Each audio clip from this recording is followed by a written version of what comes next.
বেরিয়ে পড়েছি আজকে একটু অন্য কাজে, সেটা হচ্ছে তোজোকে সাঁতারে আজকে ভর্তি করে দিলাম। তো দেখি কি করে, এটা ভর্তি হব ওটাই ভর্তি হব। আমি বললাম সব থেকে বেটার বাবা তুই সাঁতারে ভর্তি হয়ে যা, তাই আজকে সাঁতারে নিয়ে আসলাম ভর্তি করার জন্য। দেখি ফার্স্ট দিন ওর কেমন লাগে। আমার মনে হয় সাঁতারটা সবার জন্যই ভালো। আর কি বলো তো, ও মানে ছেলের ওয়েটটা ভীষণ বেড়ে গেছে, তো সেই জন্য সাঁতারটাই সব থেকে ভালো। আর আমি হাজার যোগা জানলেও আমার সাথে করে না, সেই জন্য সাঁতারেই ভর্তি করে দিই। দেখা যাক কি হয়, ফার্স্ট দিন কি করে সাঁতারে। এইবার দেখো ফার্স্ট ডে কি করেছিল তোজো সুইমিং পুলে গিয়ে। ওখানেই ফার্স্ট নিয়ম হচ্ছে তোমাকে ঢুকতে গেলেই আগে নামটা লিখতে হবে, টাইম লিখতে হবে, লিখে নিজেকে আগে ফ্রেশ হতে হবে, ভালো করে স্নান করে নিতে হবে, দেন তোমাকে সুইমিং পুলের জলে নামতে দেবে। তার আগে কিন্তু একদম জলে নামতে দেবে না। ট্রেনারের বয়সটা একটু বলে দিই তোমাদেরকে। ট্রেনারের বয়স ছিল 76 বছর। উনি ডিফেন্সে ছিল, তারপরে উনি স্টেট ব্যাংকে সার্ভিস করতেন। এখন কিন্তু তার বাড়িতেই সুইমিং পুল। তো ভাবা যাচ্ছে না এত সুন্দর যেমন শেখায় সেই রকম ডিসিপ্লিন মেনটেন করে, মানে দুর্দান্ত। ওই পাশেই কিন্তু আরেকটা পুল রয়েছে, যেটা 3 থেকে 3.5 বছরের বাচ্চারাও শিখতে পারবে। আর এটা হচ্ছে বড় পুল, যেখানে বড় বাচ্চা প্লাস বড়রা, এদিকে তাকিয়ে বলো যাদের হয়তো অনেক কেমন হাইট লাগছে, প্রবলেম আছে, ভালো লাগছে? ডাক্তার বলেছে একটু সুইমিং একটু এরম করতে, করে দাও। তারাও কিন্তু অনেক বাচ্চাদেরকে নিয়ে তাদের ছেলে কি মেয়েদেরকে নিয়ে মজা! চলে আসে সুইমিং করতে। তো আমি বলেছিলাম যে বাবা তুই সুইমিংটা কর, তোর ভীষণ মজা লাগবে। তো প্রথম দিন গিয়েই বাবুর এত মজা লেগে গেছে, এখন রেগুলার বলছে আমি কখন যাব সুইমিংয়ে, কখন যাব। কিন্তু সপ্তাহে তো একটু ছুটি থাকবে, ও ছুটিটাও ভালো লাগছে না।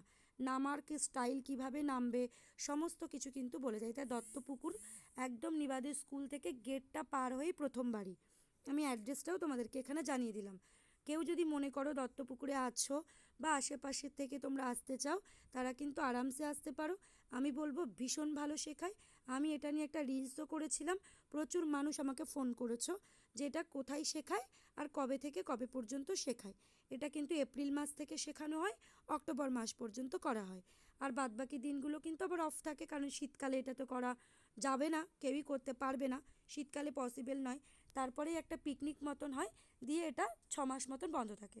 তো এই জলের মধ্যেই কিন্তু এদের দেখো যোগা করাচ্ছে। শুধু যে সুইমিংটা করাচ্ছে তেমনটা না, সুইমিং করাতে গেলে আগে তো যোগাটা ভীষণভাবে প্রয়োজন, তো সেটা কিন্তু জলের মধ্যেই করাচ্ছে। জলের মধ্যে করালে ওদের কষ্টটাও হয় না। কিন্তু ওই যে গোলুবাবু, বুঝতেই পারছো কষ্ট তো হবেই। ওখানে গিয়েও আমাকে শুনতে হয়েছে মায়ের ভালোবাসাতে ছেলে এরকম গোলুমলু হয়ে গেছে। কিন্তু ছেলে যে বেশ ভোজন রসিক সেটা তো আর কেউ জানে না। ও বেশ পেটুক মশাই, খেতেও খুব ভালোবাসে।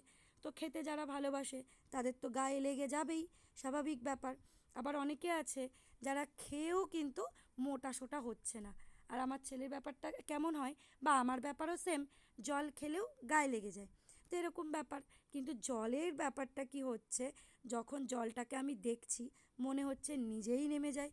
আর সেই দিন না ঠিক করেছিলাম ছেলেকে ভর্তি করে নিয়ে এসে আমরা বিকালবেলায় আরও একটা জায়গাতে একটু যাব। যেহেতু সুইমিংয়ের ক্লাস 4টে থেকে 5টা, 1 ঘন্টায় শেষ হয়ে যাচ্ছে। বাড়ি আস্তে আস্তে বড়দের 4টে মানে 5টা 15-15 বাজে, তার বেশি বাজে না। তো ওই কাকু বলে রেখেছিল দীপিকা এখানে একটা প্রচুর পুরনো বাড়ি আছে, পোড়ো বাড়ি আছে, ওটা আমি তোমাকে দেখতে নিয়ে যাব, তোমাকে আর কাকিমাকে। আশা করছি তোমার ভালো লাগবে। দত্তপুকুরে এরকম প্রচুর পুকুর আছে, প্লাস প্রচুর পুরনো বাড়ি আছে, মানে সাবেকি পুরনো আগেকার দিনের অনেক বাড়ি, প্লাস বাগান বাড়ি, প্রচুর কিছু রয়েছে। আমরা সুইমিং করে সোজা বাড়ির দিকে আসছি, রওনা দিয়েছি বাড়ির জন্য। দেখতেই পাচ্ছ পেছনে যেই পুকুরটা আমি তোমাদেরকে সবসময় দেখাই, এটা কিন্তু পেছনের পুকুরটা নয়, এটা আমাদের একদম পাশের পুকুর। মানে আমরা 4টে করে পা এগোবো আবার একটা পুকুর এরকম পাই, যে কারণেই নাম হয়তো দত্তপুকুর। আমি যদিও বা জানি না কেন নাম দত্তপুকুর, বাট আমি যতদূর এখানে 7-8 বছর এসে দেখছি যে এই পুকুর প্রচুর, সেজন্যই নিজে নিজে ভেবে নিলাম যে তার মানেই এই কারণেই হয়তো দত্তপুকুর নাম। মানে আমাদের পাড়াতেই মিনিমাম 5 থেকে 6টা পুকুর রয়েছে। তো এখান ছেলেকে বাড়িতে রেখে আমরা বেরিয়ে পড়েছিলাম, ওই যে বললাম একটা পোড়ো বাড়ির উদ্দেশ্যে যাব। তো একদম গাড়ি করে বেরিয়ে গেছি। সেখান থেকেই নিজে ভাবলাম একটু ক্যামেরাতে একটু ফটোটা তুলে নিই, কাকিমাও যেহেতু আমাদের সাথে আছে, আর কাকু কিন্তু সুন্দর গাড়ি চালিয়ে আমাদেরকে নিয়ে যাচ্ছে। গাড়ি চালিয়ে নিয়ে তো যাচ্ছেই, আবার দেখবে পাশে পুকুর পাবে, যার নাম দত্ত পুকুর। যাচ্ছি, এটা আমাদের পাড়ার কাকুর পাড়া একদম একই সাথে, এই গলি আর ওই গলি, তার মধ্যেও প্রচুর পুকুর। তো সেটা দেখানোর জন্যই করা যে পুকুর আছে, এটা এই পাড়াতেও পুকুর রয়েছে। তো এখান থেকে আমরা কিন্তু পৌঁছে গেছিলাম ওই পোড়ো বাড়িটার উদ্দেশ্যে যাচ্ছিলাম। ঠিক যাওয়ার মুখেই গেট পড়েছিল, মানে যাওয়ার সময় গেট, আসার সময় গেট, এটাও দেখতে পাবে। গেটে দাঁড়িয়ে দাঁড়িয়ে কী করব, ট্রেনের ছবিটাই তুলে নিয়েছি। গেটে দাঁড়িয়ে শুধু শুধু সময় নষ্ট না করে ভাবলাম ট্রেনটা তো যাচ্ছে, এই ট্রেন যাওয়ার ছবিটাও তো কখনো ক্যাপচার করা হয় না, ট্রেনের মধ্যেই বসে থাকি, তো ভাবলাম ট্রেনের ছবিটাই বাবা, ক্যাপচার। তো তারপরে বহু পৌঁছে পুরনো গেছি গো। পুরো বাড়িটা, শুধু বাড়িটা দেখো, ওনাদের মনে হয় নাকি? শুধু দেখো, আর নইলে কোথায় বলছো? আমরা সত্যি সত্যি নামতে চাইছিলাম না এক বিন্দুও, বসেছিলাম বাইকে। তারপরে কাকু বলল, এসেছো যখন দীপিকা, তাহলে যাও একটু ভেতরে। আমি তো একা যাব না, ভেতরটার অবস্থাটা দেখছো কি, কাকিমাকে সাথে নিয়েছি, বলছি যেতেই হবে তোমাকে। এত বীভৎস খারাপ অবস্থা ভেতরটা, উপরের কিন্তু কোনো ছাদ নেই, ছাদ পুরো ফাঁকা, ফেটে গেছে, ছাদের এতটাই ফাঁকা যে ছাদের থেকে আলো দেখা যাচ্ছে। আর আমরা অনেকটা সন্ধে হয়ে গেছিলো একটু, তো সেই জন্য ওই আলোটা তোমরা বেশি একটা দেখতে পাচ্ছ না। আমার তো আসলে ভয় করছিল, আমি যে ভেতরে যাব এতটাই ভয় করছিল, ভেতরে যেতে একটুও মন চাইছিল না। তার মধ্যেও ভাবলাম এসেছি যখন, তো চলো। আর কাকু রয়েছে, কাকুকে বললাম ক্যামেরাটা একদম কাছ থেকে করো, যাতে ইটগুলোও দেখা যায় যে ইটের বয়স কত হতে পারে। আর এটা নাকি ছিল ঠাকুর দালান, পুজো হতো অ্যাকচুয়ালি।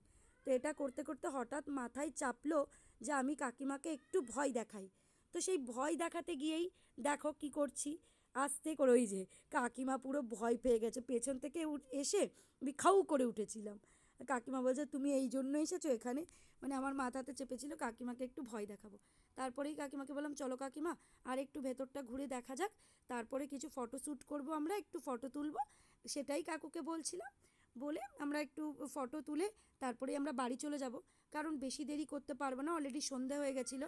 ওখানে সাপের ভয় তো অবভিয়াসলি আছে, সেই জন্যই বেশি সন্ধে করা যাবে না। আর তারপরে আমাদের ঠিক ছিল কাকিমার বাড়িতে আসবো, এসে চা খাবো, খেয়ে কিন্তু সোজা দোকান, ওই একটা ডিউটি আছে, সন্ধেবেলায় দোকানটা তো খুলতে হয়, সেই জন্য ওখান থেকে ঘুরে আমরা কিন্তু ফটো তোলার জন্য তারপরেও ভাবলাম যে না একটু ভেতরটা দেখানোই যাক। দেখো কি অবস্থা, পুরো ভুতুড়ে বাড়ির মতন লাগবে, পুরো ভুতুড়ে বাড়ি। রাত্রেবেলায় কেউ গেলে তার বাবা খবর আছে, এরকম একটা ব্যাপার, ভয় তো অবশ্যই অবশ্যই করবে। তারপরে আমরা কি করেছিলাম, একটুখানি ফটোশ্যুট করে নিয়েছিলাম, নিয়ে ওখান থেকে বেরিয়ে গেছিলাম। বেরিয়ে গিয়ে আমরা যখনই ফিরছি, ব্যাস আবার রেলগেট পড়ে গেল। ওখানে বেশ খানিকটা দাঁড়িয়ে রয়েছি, রেলগেটের ওইখানটাতেও এতটা খারাপ অবস্থা ছিল যে কাকুর গাড়িটা আটকে গেছিলো, গাড়িটা তুলতেও ভীষণ প্রবলেম হচ্ছিল। তারপরে আমরা রেলগেট থেকে পৌঁছে ওখানে দাঁড়িয়েও ভাবলাম একটুখানি কি করি, ট্রেনের ছবিটা তুলি। দেখো এই বেলা মানে যখন ফিরছিলাম তখন বরং ট্রেনের ছবিটা খুব ভালো উঠেছিল, আর আগের বার যখন ট্রেনের ছবিটা তুলেছিলাম তখন না ভীষণ মানে কি বলবো ক্যাচাল মতন ছিল ওই জায়গাটা, অনেকটা জ্যাম ছিল। আর এই যখন ফেরার সময় আমরা যেহেতু একদম সামনে ছিলাম, সেই জন্য ট্রেনের ছবিটা খুব সুন্দর উঠেছিল। এরপরেই আমরা নিজেদের গন্তব্যস্থল মানে বাড়ির দিকে চলে এসেছি। গাড়িতে বুঝতেই পারছো যাওয়ার সময় আলো লাগেনি, আর আসার সময় আলো লেগেছে, তার মানে অনেকটা সন্ধে হয়ে গেছিলো। এরপরেই ব্যাস পুকুর, তার মানে আবার দত্ত পুকুরে পৌঁছে গেছি, পাড়াতে চলে এসেছি, এটা পাশের পুকুর। তারপরে কাকি সোজা নিজের গন্তব্যস্থল। কেমন লাগলো ভিডিওটা অবশ্যই লাইক কমেন্ট করে জানিও, আর যারা সাঁতার শিখতে চাইছো তারা অবশ্যই মেসেজ করে নিও, আমি কিন্তু তোমাদেরকে বলে দেবো কোথায় শেখাই বা কী বৃত্তান্ত। আর এখানে যদি পোড়ো বাড়িতেও কেউ যেতে চাও তাহলেও আমাকে বলো, আমি তোমাদেরকে ঠিকানা দিয়ে দেবো, ভালো কিন্তু ওখানে ছবি তোলার দারুণ জায়গা। তো আবারও বলছি, যাদের ভালো লেগেছে লাইক কমেন্ট